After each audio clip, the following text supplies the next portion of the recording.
My name is Edna. I am 58 years old and I live in a small town in Wisconsin. For 18 months, my husband Walter and I saved every penny we could for the perfect Christmas trip. We spent $20,000 on a cabin in Montana, plane tickets, everything. Our daughter Brooke was supposed to be there with us. She was the light of our lives. Then came a phone call on December 19th that shattered everything. Have you ever been abandoned by the person you love most? Let me know where you are watching from today. Hit that like button and subscribe if you have ever trusted someone completely.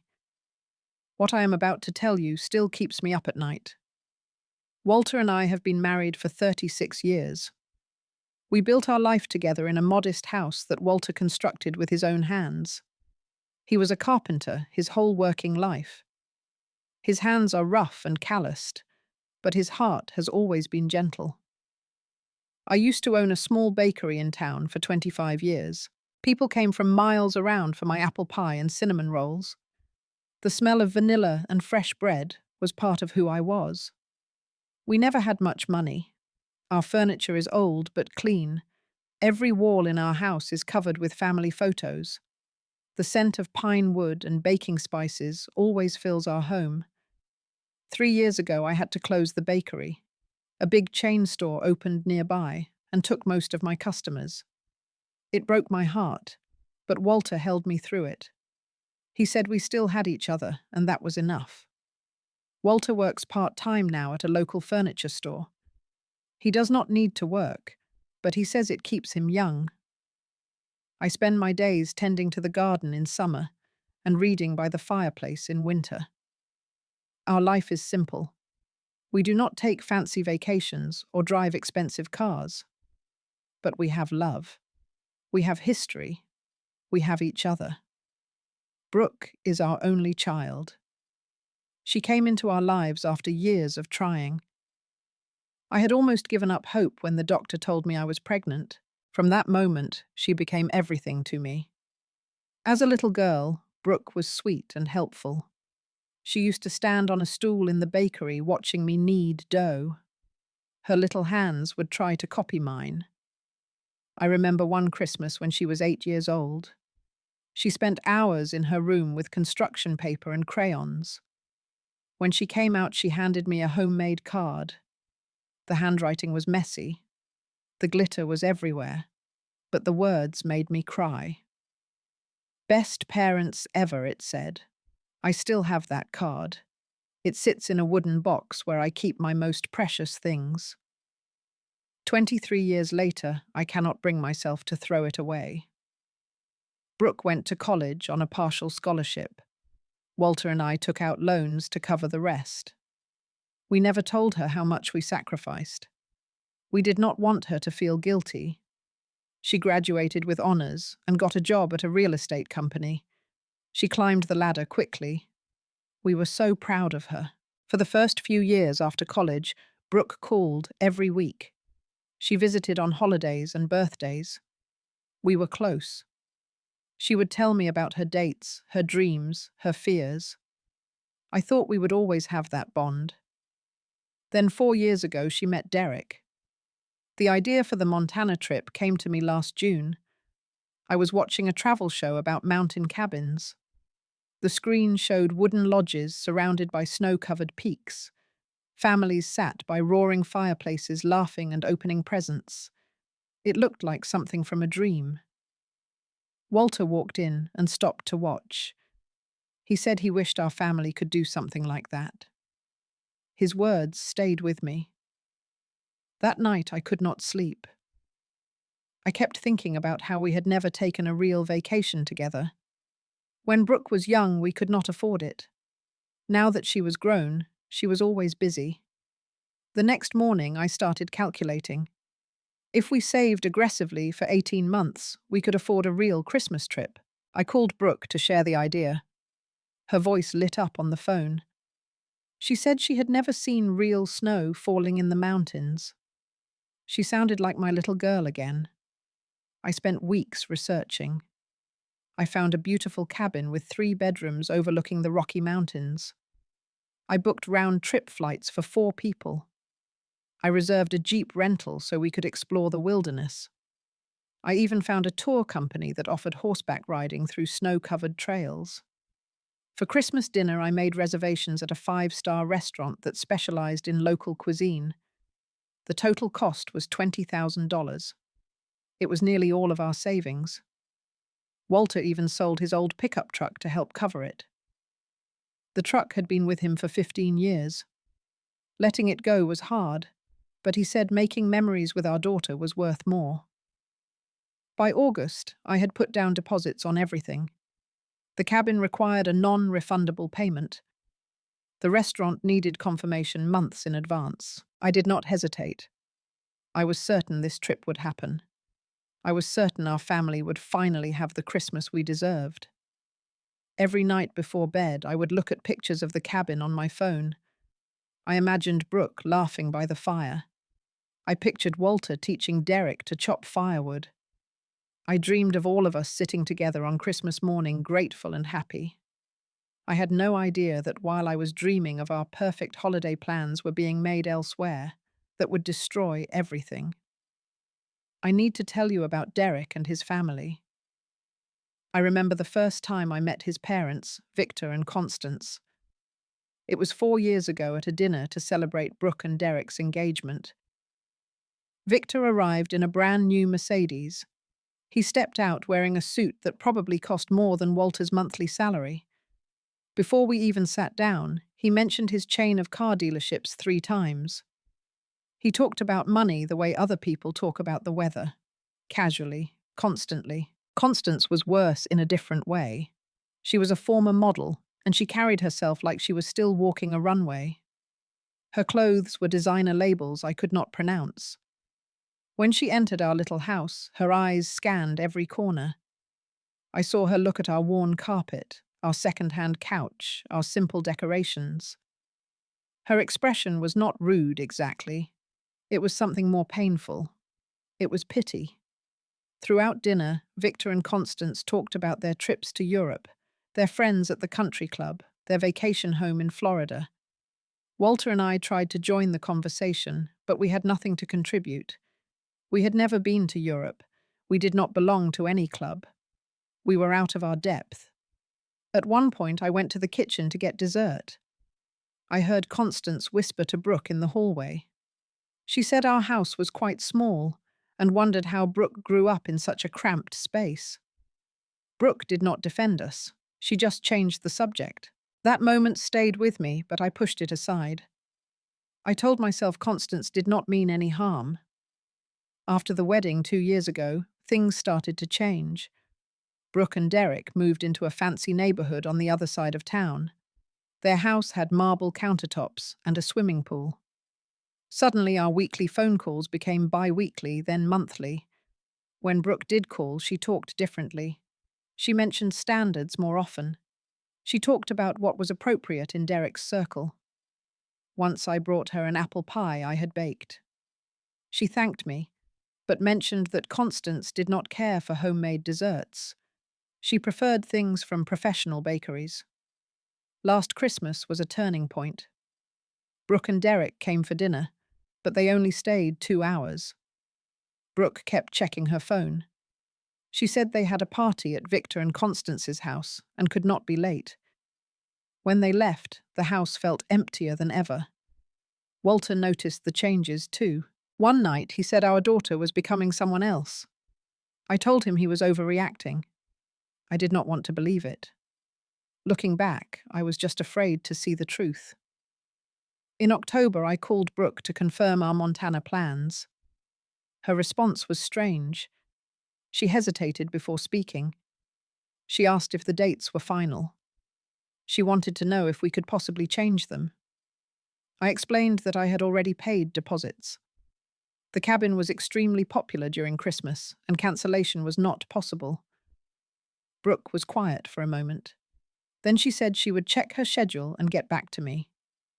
There was something in her voice that bothered me. A distance. A reluctance. I heard Derek say something in the background, and Brooke quickly ended the call. She said she had to go. That night I could not shake the feeling that something was wrong. I told my neighbour Patty about it. Patty has been my friend for 20 years. She lives 3 houses down and knows everything about our family. She told me not to worry. She said Brooke was probably just stressed from work. Young people have so much pressure these days. I wanted to believe Patty. I forced myself to push the worry aside. I went to the store and bought a beautiful cashmere sweater in Blue Brooke's favourite colour since childhood. I wrapped it carefully and placed it in my closet, waiting for the day we would leave for Montana. I did not know that sweater would never be given on that trip. The Thanksgiving dinner should have been a warning sign. Brooke and Derek came to our house as planned. I had spent 3 days preparing. Turkey, stuffing, cranberry sauce, pumpkin pie. Everything was made from scratch. We sat down to eat, and at first things seemed normal. We talked about the weather, about work, about the neighborhood. Then Derek's phone started ringing. It was his father. Derek excused himself and went outside. He was gone for nearly 20 minutes. When he came back, Constance called on video. Derek answered right there at the table. He put it on speaker without thinking. I heard Constance's voice filling our dining room. She said something about Swiss Alps and reminded Derek to ask Brooke about the dates because Victor had already made the bookings. My heart stopped. Swiss Alps, bookings. I looked at Brooke. Her face went pale. Derek quickly turned off the speaker and walked away to finish the call privately. I asked Brooke what that was about. She would not meet my eyes. She said it was nothing, just some idea Victor had been throwing around. Probably would not happen. The way she said it told me she was lying. The rest of the meal was awkward. Conversation felt forced. When Brooke and Derek finally left, Brooke hugged me, but the embrace felt hollow. I stood at the door, watching them drive away, and a cold feeling settled in my stomach. A few weeks later, my sister Ruth called. Ruth lives in Minnesota, and we talk every couple of weeks. This time her voice sounded concerned. She asked if I had seen Constance's social media page. I told her I did not follow Constance online. Ruth said maybe I should take a look. She sent me a screenshot. Constance had posted a photo of a glossy brochure from a luxury ski resort in Switzerland. The caption said, "Family Christmas getaway with 4 tickets booked." Below the caption were several excited comments from her friends. The post was dated just a few days earlier. I stared at the screen. 4 tickets. December 21st departure, the exact same dates as our Montana trip. 4 tickets meant Victor, Constance, Derek, and one more person.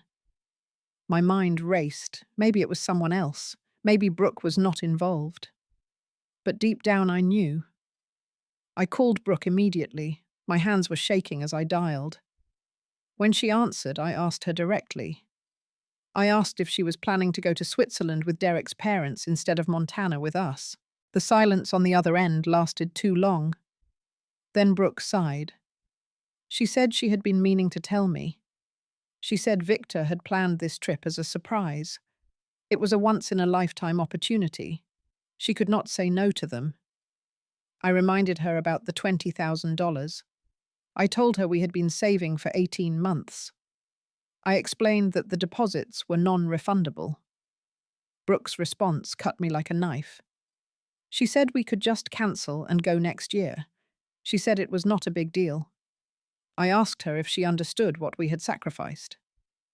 Walter sold his truck. I gave up money I had been saving for years. Did any of that matter to her? Brooke's voice turned sharp. She told me to stop trying to make her feel guilty. Then she hung up. I sat alone in the kitchen, the phone still in my hand. Walter found me there 20 minutes later. He asked what happened. When I told him, his face changed. I had never seen him look so hurt.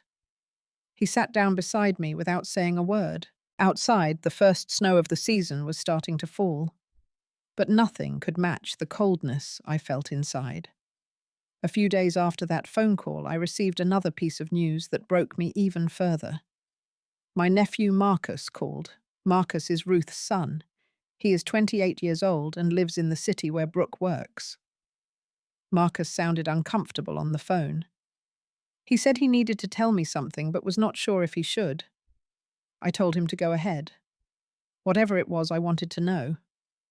He explained that the previous week he had been sitting in a coffee shop downtown. Brooke and Constance walked in and took a table nearby. Marcus recognized them but stayed quiet because he was working on his laptop and did not want to interrupt. Then he started hearing their conversation.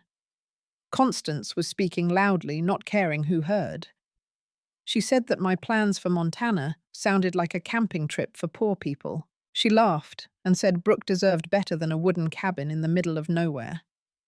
My heart pounded as Marcus continued. Brooke did not defend us. Instead, she laughed along. She said she knew, but what could she do since we had already paid? Constance then said something that still echoes in my mind. She told Brooke it was lucky she married Derek. Otherwise, she would have spent her whole life in a bakery like her mother. Brooke did not argue. She did not correct Constance. She just nodded and smiled. Marcus apologized for telling me. He said he thought I deserved to know what was being said. I thanked him and ended the call. Then I sat in silence for a very long time. That night I told Walter everything. His reaction surprised me. He did not yell or curse. He just looked at me with the saddest eyes I had ever seen. He asked if our daughter was ashamed of us.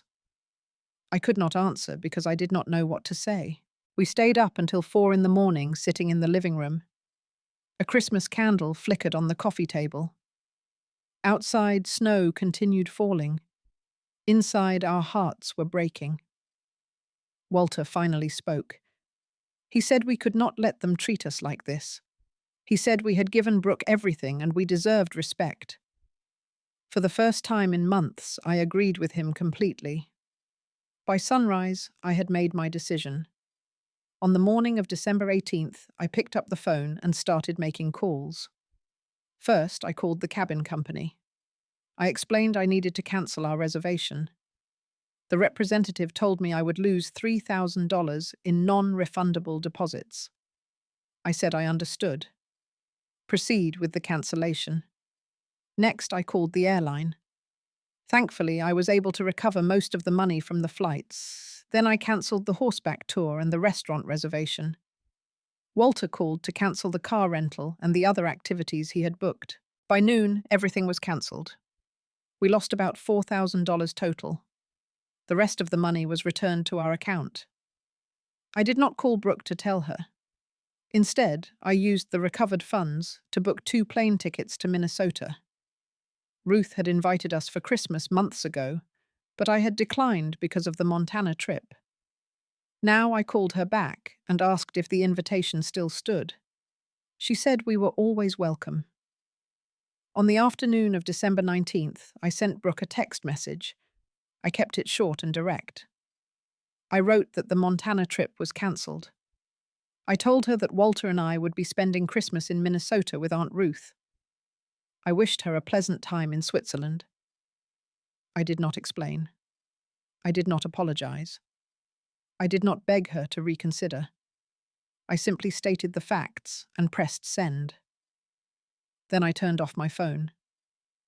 Walter watched me from across the room. He asked how I felt. I thought about it for a moment. Then I told him the truth. I felt lighter. Not happy, but lighter. For months, I had been bending myself to please everyone. Now I had finally stood up straight.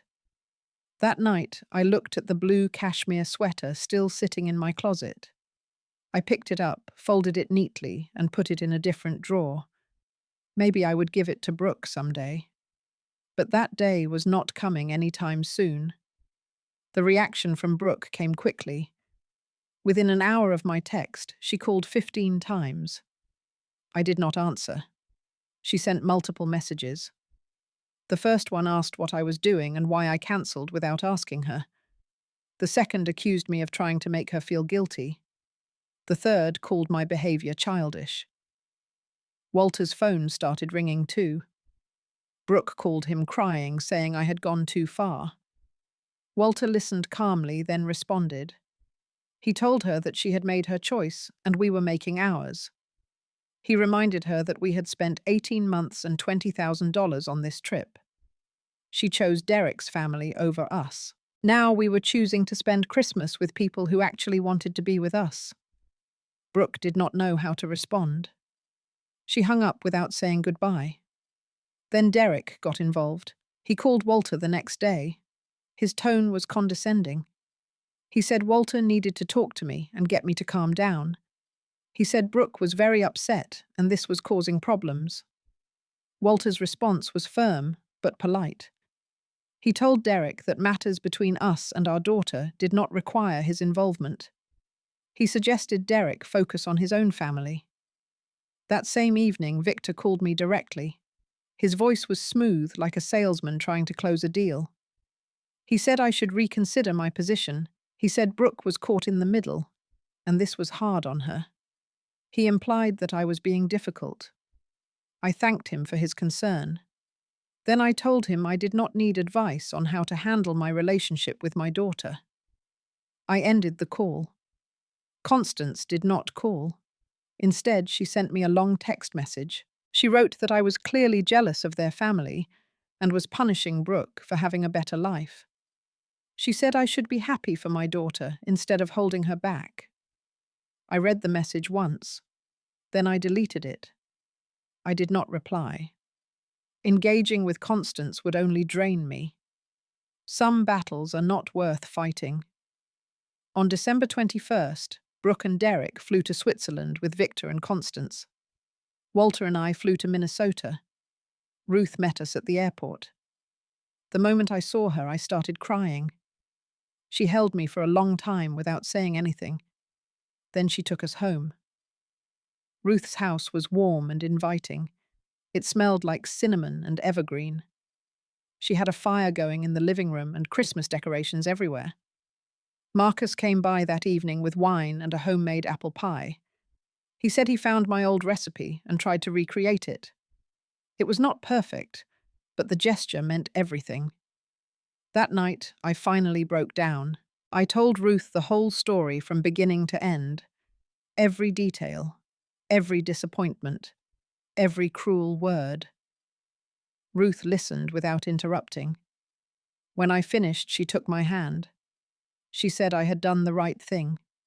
She said no one, not even our children, has the right to make us feel worthless. Patty, my neighbor back home, sent me a message that night too. She said she was proud of me. She said standing up for yourself is never easy, but it is always necessary. I went to bed that night feeling exhausted but strangely peaceful. The pain was still there, but it had changed shape. It was no longer crushing me. I was finally breathing. On Christmas Eve, Brooke sent me a photo from Switzerland. It showed the four of them standing in front of snow-capped mountains. Victor and Constance were beaming. Derek had his arm around Brooke. Brooke was smiling, but something looked off. Her eyes did not match her expression. The caption said, "Merry Christmas, Mum," and that she wished I was there. I stared at the photo for a long time. Part of me wanted to respond. Part of me wanted to forgive and forget. But I knew that would be a mistake. Forgiveness without change is just permission to keep hurting. I put the phone down and went to help Ruth set the table for dinner. The answer to Brooke's message was silence. And this time, silence was not weakness. It was a choice. Christmas at Ruth's house was different from anything I expected. It was quiet, simple, and unexpectedly healing. On Christmas morning, we gathered in the living room. There were only 5 of us: Ruth, her husband Marcus, Walter, and me. The presents under the tree were modest: handmade scarves, books, homemade preserves, nothing expensive, nothing flashy. But every gift was given with genuine love. After opening presents, Ruth and I went to the kitchen to prepare dinner together. It felt like being teenagers again. We had grown up poor, sharing a tiny room in our parents' farmhouse. Back then, we made Christmas cookies with whatever ingredients we could find. Standing side by side, now rolling dough and laughing at old memories, I felt something I had not felt in months. Joy. Walter spent the afternoon playing chess with Marcus. I watched them from the kitchen doorway. Walter was smiling, really smiling. Not the tired, forced smile he had worn for the past year. His whole face was relaxed. Christmas dinner was simple: roast chicken, mashed potatoes, green beans, and Ruth's famous pecan pie. We said grace before eating. Ruth mentioned being grateful for family that shows up not just in body, but in heart. I squeezed her hand under the table. After dinner, we sat by the fire. No phones, no distractions, just conversation. Marcus talked about his job and his girlfriend. Ruth shared stories from our childhood. Walter told jokes that made everyone groan and laugh at the same time. At one point, I looked around the room and realized something important. Family is not defined by blood alone. Family is defined by presence, by loyalty, by choosing to show up when it matters. That night, I called my other sister, Joanne, who lives in California. We had drifted apart over the years, both of us too busy with our own lives. But hearing her voice on Christmas night felt like coming home. We talked for over an hour. We made plans to visit each other in the spring. I hung up feeling like I had rediscovered a piece of myself. On the day after Christmas, another message came from Brooke. It was a photo of her alone on a balcony. The mountains were beautiful behind her, but her face looked tired. She wrote that she missed me and wished things were different. I looked at the picture for a long time. My daughter was standing in one of the most expensive resorts in the world, surrounded by luxury, but she looked lonely. I did not reply, not because I was punishing her, but because I knew that words without action meant nothing.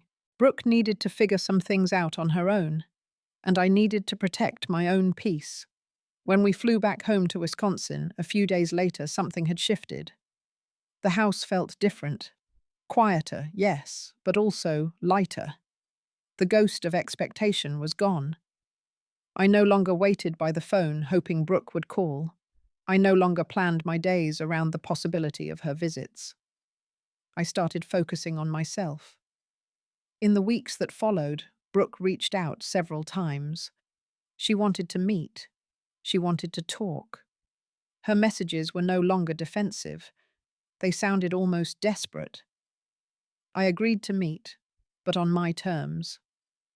I told her we would meet at a coffee shop downtown, not at our home, and Walter would be coming with me. On the day of the meeting, Brooke arrived alone. She looked different, thinner, tired. There were shadows under her eyes that makeup could not hide. We sat down at a corner table. For a moment, no one spoke. Then Brooke started talking. She said the Switzerland trip was not what she expected. Constance criticized everything she did. Victor only paid attention to Derek. She felt like a guest in their family, not a member. She admitted that she had let herself be influenced by them. She said she got caught up in their lifestyle, their expectations, their judgments. She lost sight of what really mattered. I listened without interrupting. When she finished, I asked her a question that had been burning in my heart. I asked if she was ashamed of her father and me. Brooke's face crumbled. Tears ran down her cheeks.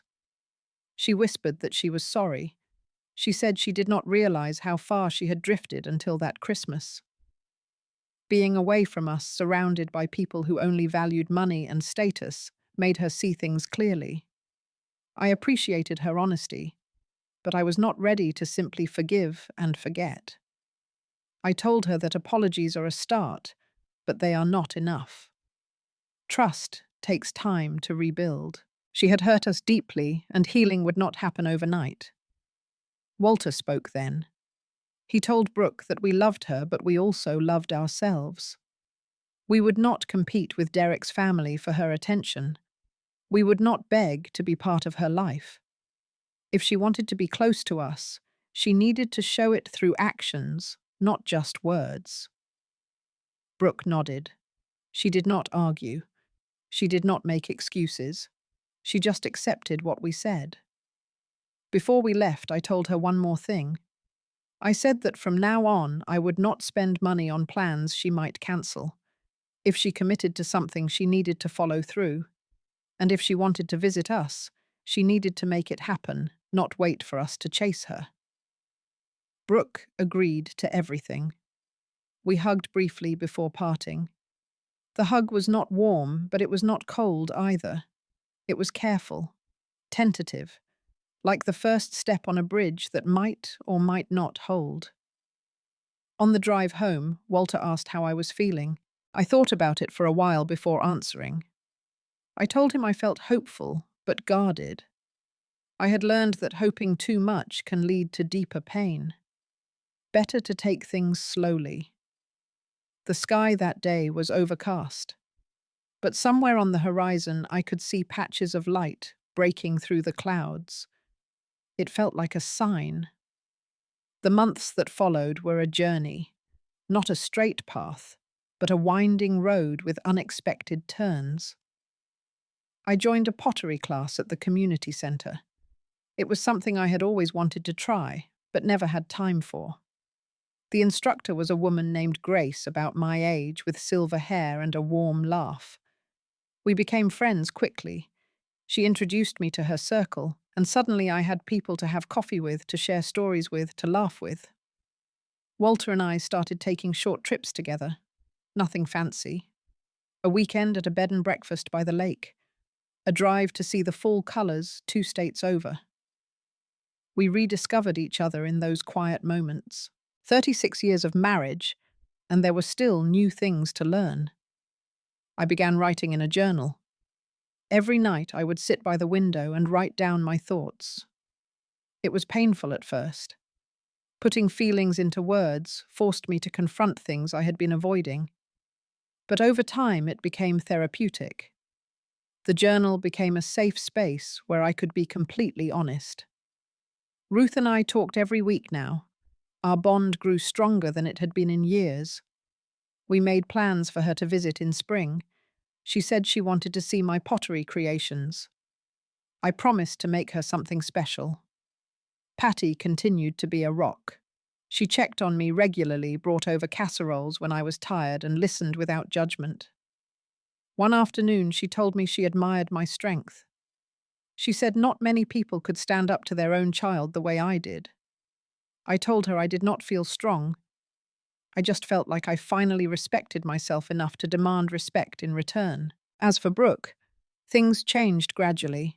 She started calling more often. Not every week, but regularly. The calls were different now. She asked about my life, not just her own. She wanted to know about my pottery class, about our trips, about Ruth and Marcus. She also started setting boundaries with Derek's family. She told me about a dinner where Constance made a snide comment about someone's appearance. Brooke actually spoke up and said it was unkind. Constance was shocked. Derek was uncomfortable. But Brooke did not back down. Derek himself seemed confused by the changes. Brooke said he did not understand why she was pulling away from his parents, but she was learning to prioritize her own values over his family's approval. On Walter's birthday in April, Brooke came to visit. She brought a gift she had made herself. It was a wooden picture frame with photos of our family throughout the years. Baby pictures of her. Our wedding photo. A snapshot from her college graduation, and a recent photo of just the 3 of us that she had taken last Christmas before the chaos began. Looking at that frame, I felt something shift in my heart. Not complete forgiveness, not yet, but a softening, a willingness to believe that change was possible. Brooke stayed for the whole day. She helped me cook dinner. She sat with Walter on the porch and talked about nothing important. When she left that evening, the hug was warmer than before. Reflecting on everything, I realized some important truths. Loving someone does not mean accepting mistreatment. Setting boundaries is not cruelty, it is self-preservation. And sometimes the hardest thing to do is also the most necessary. I spent $20,000 planning a dream vacation. I lost $4,000 when I cancelled, but what I gained was worth far more. I gained my self-respect back. I learned that I did not have to shrink myself to fit into someone else's version of acceptable. I do not hate Brooke. I do not hate Derek or his parents either. Holding on to anger only imprisons the person carrying it. I choose to be free. The scars from that Christmas will probably never fully disappear. But scars are proof of healing. They show that we survived something painful and came out the other side. 1 year later, Christmas came again. This time, Brooke called early. She asked if she could spend the holiday with us, just her. No Derek, no in-laws. I asked if she was sure. She said she had never been more certain of anything. That Christmas Brooke arrived on December 23rd and stayed through New Year's Day. We baked cookies together just like when she was a child. She helped Walter fix a squeaky door he had been ignoring for months. We watched old movies, played board games, and talked until late at night. On Christmas morning, Brooke handed me a small box. Inside was a necklace with a tiny pendant shaped like a rolling pin. She said it reminded her of the bakery of me, of everything she almost forgot to value. I cried when I put it on. Not everything is perfect now. Relationships rarely return to what they once were. But they can become something new, something built on honesty instead of assumptions, something that respects both sides. If you are watching this and going through something similar, I want you to know that your feelings matter. Your sacrifices matter. You are not selfish for expecting gratitude. You are not cruel for demanding respect. Sometimes the best thing you can do for the people you love is to show them that you love yourself too. And if they drift away, let them go, but leave the door open. Because sometimes the ones who leave are also the ones who find their way back. Now I want to hear from you. Have you ever had to stand up to someone you loved? Did your child ever choose another family over you? What did you do, and how did it turn out? Leave your story in the comments below. I read every single one.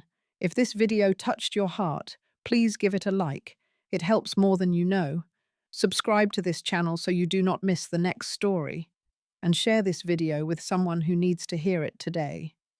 You never know whose life you might change. Thank you for watching, thank you for listening, and thank you for being part of this community.